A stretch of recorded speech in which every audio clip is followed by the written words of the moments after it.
Bonjour et bienvenue sur le podcast Banous, le podcast du marketing et de la com digitale.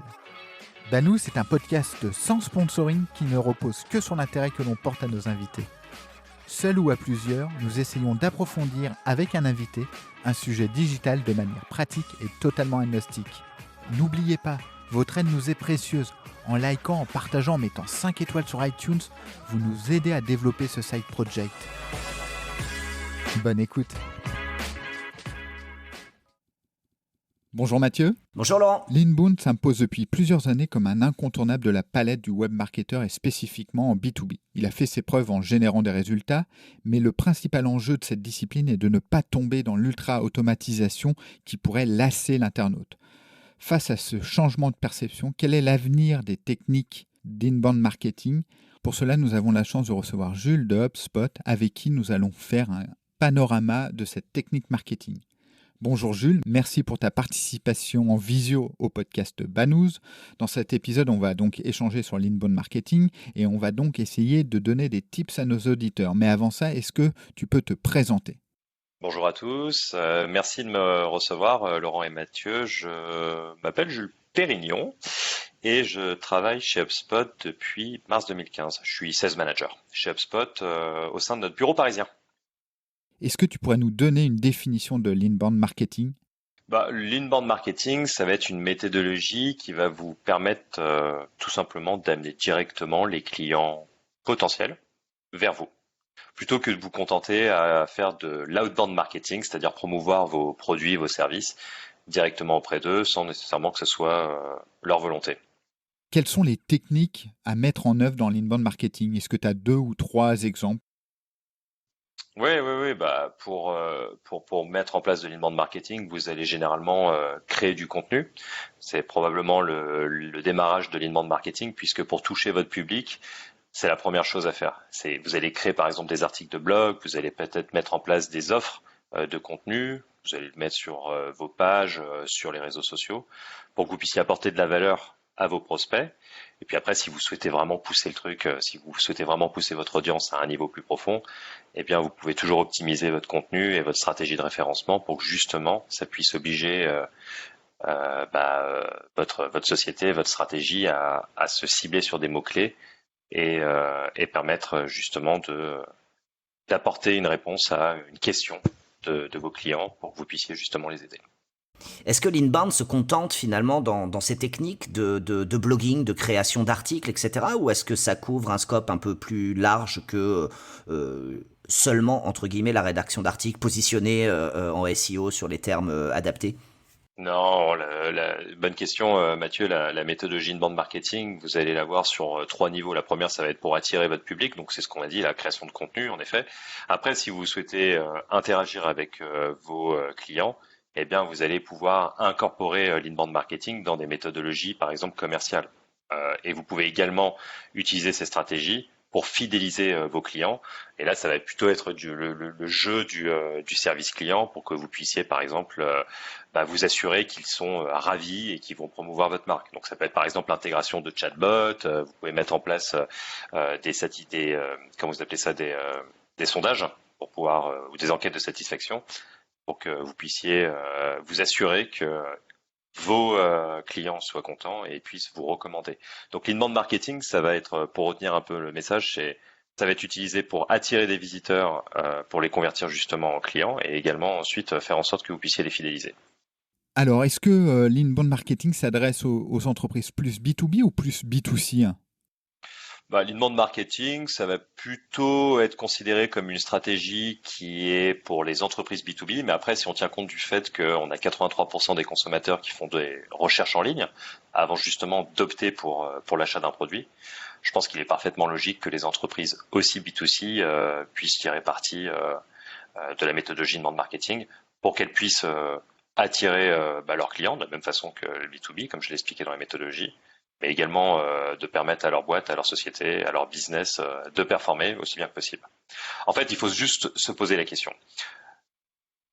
Que ce soit B2B ou B2C, le plus important, c'est que si vous mettez en place du marketing pour pouvoir développer votre entreprise, eh bien dans ce cas, l'inbound marketing est une bonne solution, puisque Pour le B2B, ça va être par exemple plutôt l'apport de la valeur sur le produit et comment est-ce qu'il va résoudre les problèmes de votre client.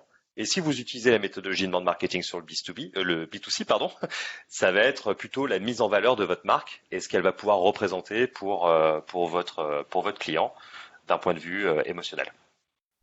Justement, Jules, dans la littérature inbound, elle se rattache essentiellement aujourd'hui, j'ai l'impression, à l'univers du B2B. Effectivement, elle est très adaptée au B2B.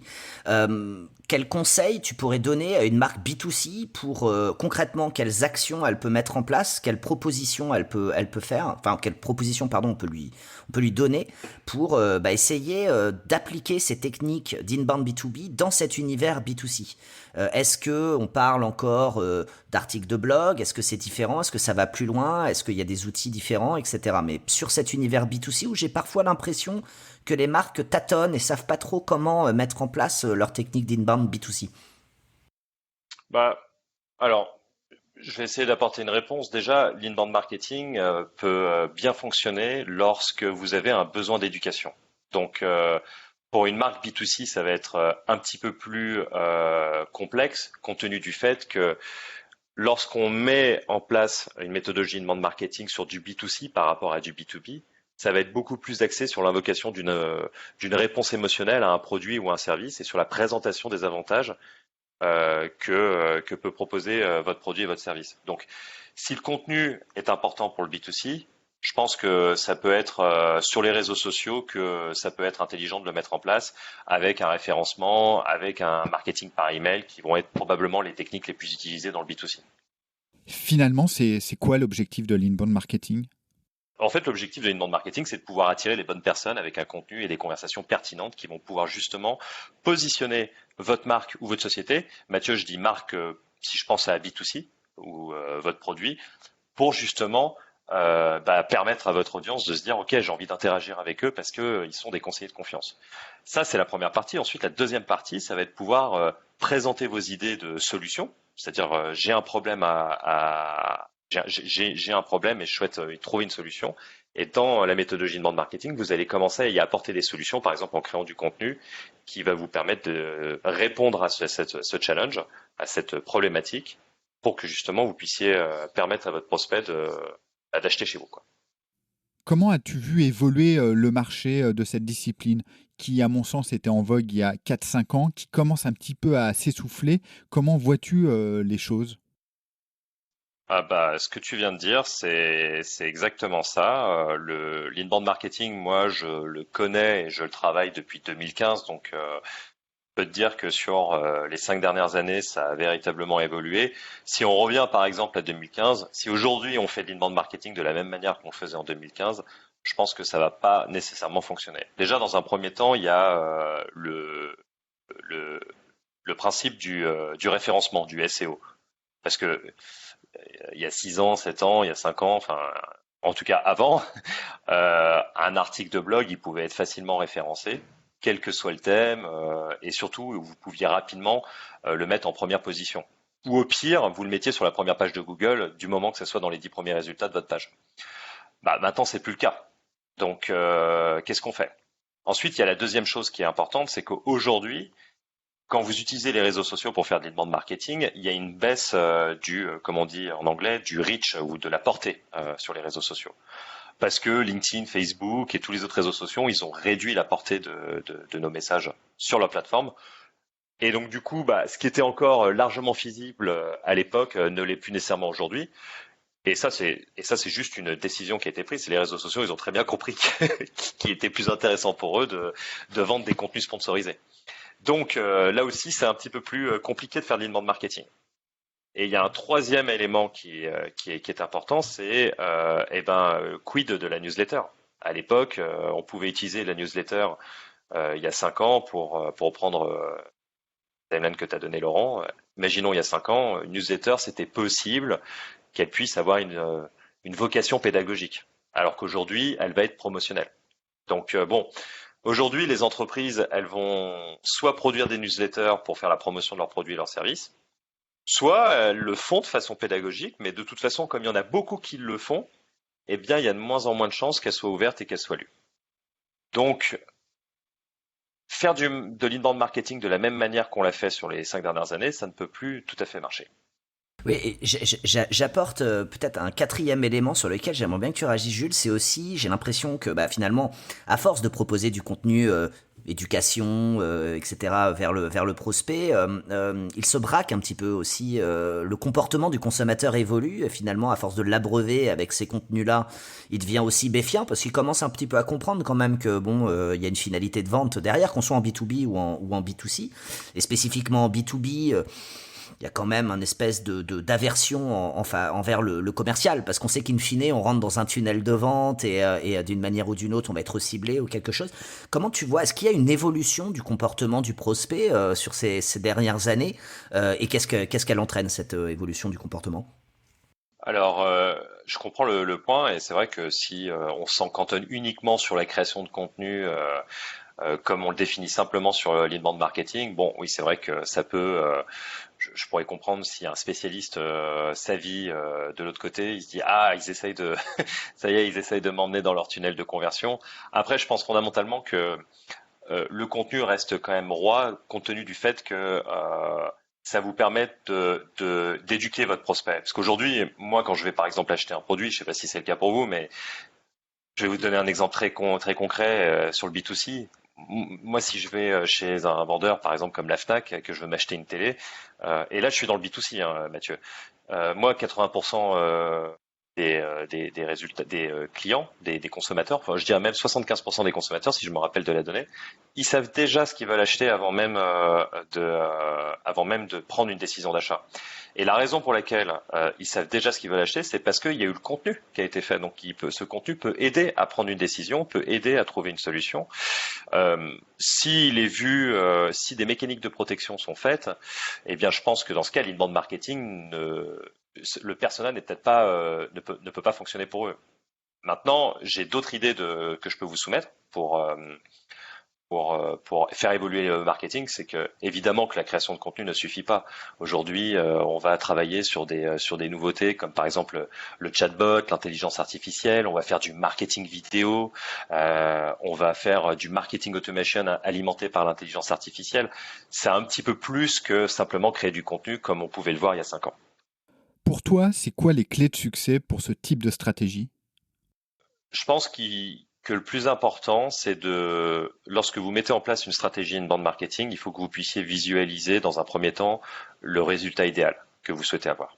Parce qu'il y a une erreur qui est fréquente, c'est que les entreprises qui vont se mettre dans l'inbound marketing et qui vont lancer le marketing automation avec, elles vont pas avoir une idée claire de ce qu'elles souhaitent mettre en place, de ce qu'elles souhaitent résoudre. Elles le font parce que c'est un petit peu, voilà, c'était dans la roadmap de la société, et elles mettent en place le marketing automation. Par contre, donc les clés de succès, c'est véritablement de définir une vision, et ensuite vous pouvez la mettre en place. Donc, je pars du principe que l'inbound marketing pour l'inbound marketing ou mettre en place du marketing automation qui va vous permettre de faciliter l'inbound marketing ne sert à rien si vous n'avez pas de stratégie derrière. Maintenant, les clés de succès, c'est de vous assurer aussi moi ce que je dis souvent à des personnes qui veulent mettre en point l'inbound marketing, c'est de pouvoir se concentrer sur ce qu'ils sont capables de faire. Ça sert à rien d'essayer d'inventer toute la stratégie, d'essayer d'apprendre et de se compliquer la vie. Si vous ne savez pas le faire, vous pouvez travailler avec des agences ou vous le faites tout seul. Mais c'est plus difficile d'avoir une stratégie que de mettre en place la méthodologie.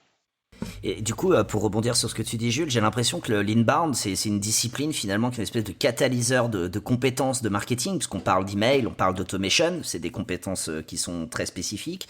On parle de copywriting, on parle de référencement, enfin on parle d'énormément de choses en fait autour de l'inbound.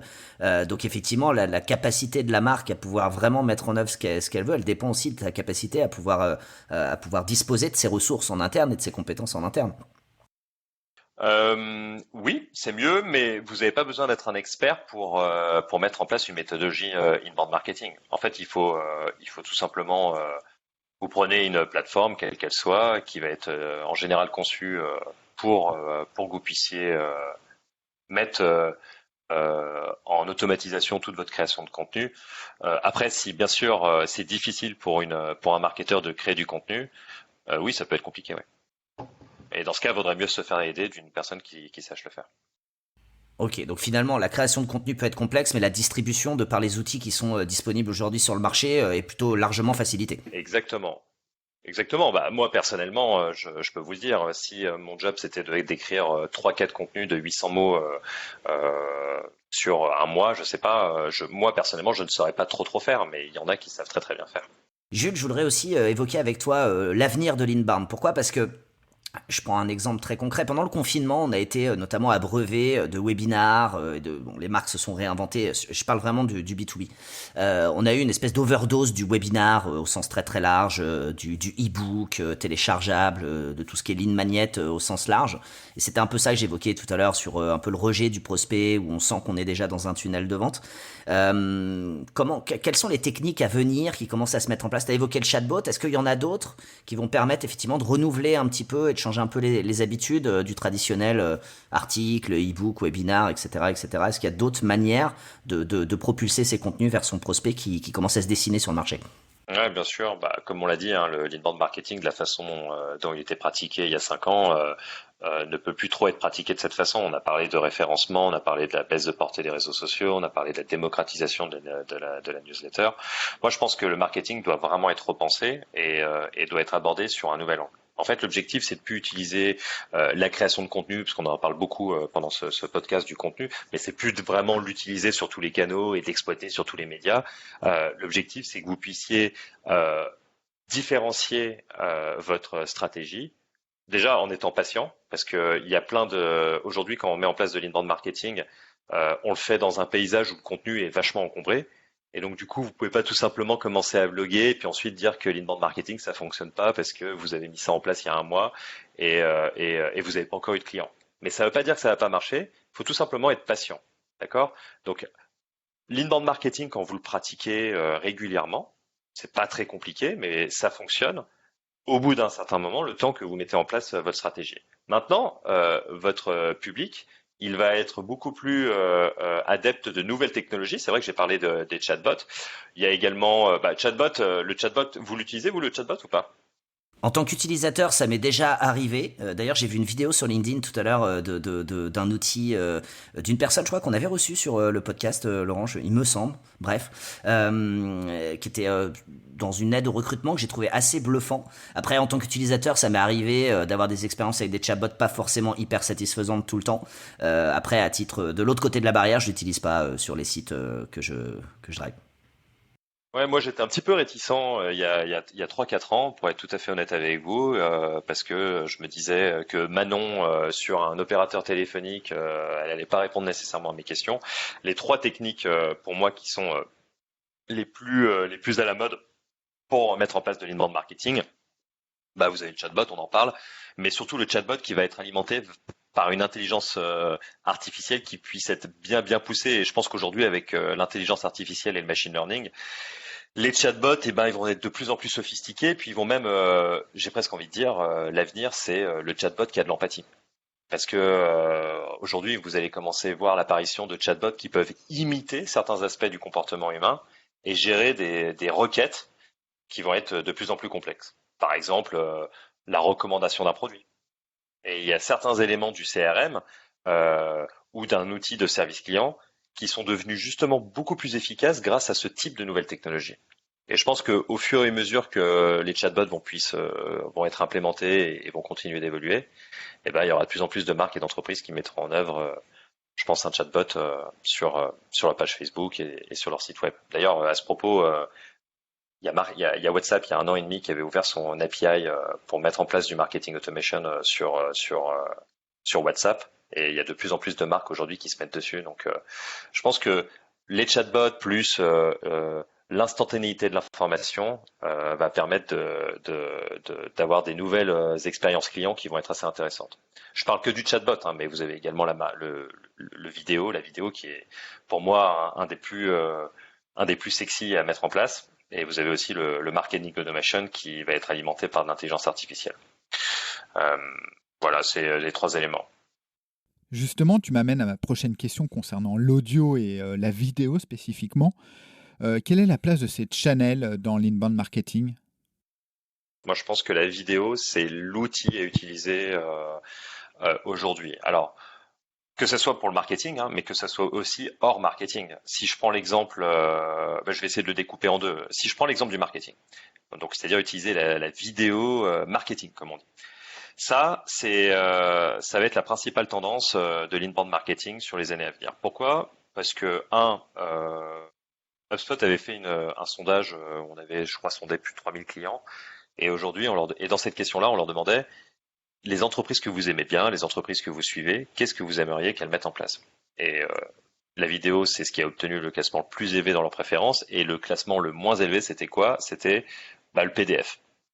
Le PDF, maintenant, personne n'a envie d'avoir. Vous savez, l'espèce de document PDF que vous pouvez télécharger.